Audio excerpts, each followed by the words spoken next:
Жезөкшелікті заңдастыру керек.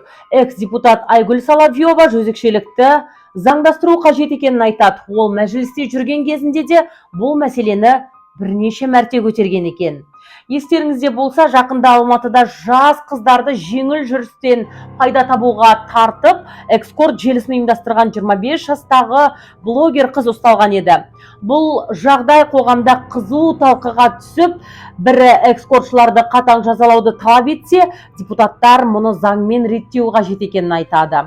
Ресми ақпаратқа сүйенсек, экскорт қызметін ұйымдастырған қыз бойжеткендерге демеушілер табамыз, әлемді аралайсың және өміріңді жақсартасың деп уәде берген. Жеңгетай болған жап-жас қыз клиенттен түскен ақшаның 40%-ын өзіне алып, қалғанын қызмет көрсететін қыздарға беріп отырған.